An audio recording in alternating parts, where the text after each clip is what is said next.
Manfaat hidup minimalis yang pertama, hemat waktu, tenaga, biaya. Ini jelas ya. Semakin sedikit yang kita miliki kan semakin sedikit alokasi waktu, alokasi tenaga, alokasi biaya untuk barang yang kita miliki. Yang kedua, mengurangi stres. Ini tidak perlu dijelaskan. Tadi banyak ilustrasi bagaimana punya banyak hal ya resikonya banyak. Potensi stresnya lebih tinggi. Kemudian memberi ruang dan waktu untuk hal yang lebih penting.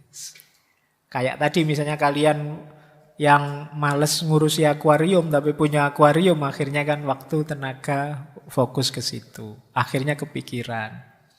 Jangan dikira cuma mikir menunda-nunda itu tidak stres. Stres juga.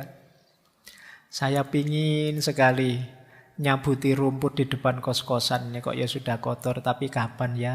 Tapi terus tidak gerak-gerak. Besok gitu lagi nongkrong depan kos-kosan. Pingin sekali nyabuti rumput itu, tapi kapan ya? Jadi kamu kepikiran stres tapi ya tidak jalan. Kamu mungkin sering begitu. Jadi waktumu terbuang sia-sia. Yuk, efektifkan waktu. Jangan buang-buang waktu, tenaga, biaya untuk hal yang tidak penting. Kemudian kesempatan berbagi. Tadi kan ada bersih-bersih, buang-buang. Ya yang masih bagus kan bisa kita pakai untuk berbagi.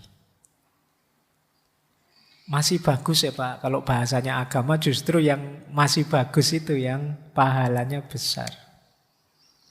Lantanalul birro hatta tunfiku ma tuhibbun. Jadi belum engkau memperoleh kebaikan sampai engkau memberikan yang engkau cintai. Barang ya, bukan orang. Jadi kalau kamu punya barang masih bagus, masih baik, tidak apa-apa sodakohkan. Kita kan sodakoh itu kadang-kadang memberi itu nyari yang sudah jelek.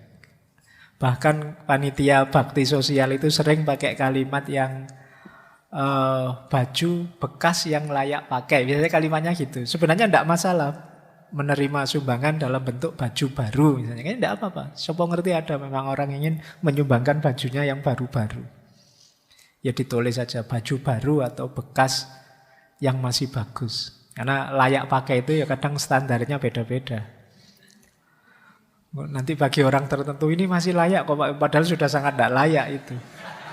Disebutnya layak, mentang-mentang kamu ingin buang sampah. Kamu berikan ke orang padahal sudah sangat tidak layak. Itu sudah robek-robek. Robek kan bisa dijahit. Warnanya pudar, tidak masalah, bisa buat sehari-hari. Sepatunya kamu pengen buang barang. Nah, yuk ada kesempatan berbagi. Terus jangan lupa ramah lingkungan. Barang yang tidak ada gunanya dalam jumlah besar itu kan nama lainnya sampah. Jadi sadar atau tidak sadar kita itu banyak menyumbang sampah. Ada yang sampah yang sudah kita taruh di tempat sampah, ada sampah yang masih kita simpan di lemari kita, di laci kita. Kita sebenarnya ya kontributor sampah yang luar biasa. Maka ayo latihan minimalis. Nah, manfaat yang lain meningkatkan produktivitas tentu saja.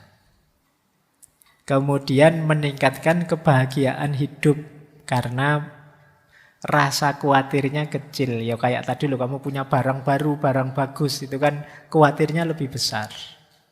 Barang kesayangan khawatirnya lebih besar.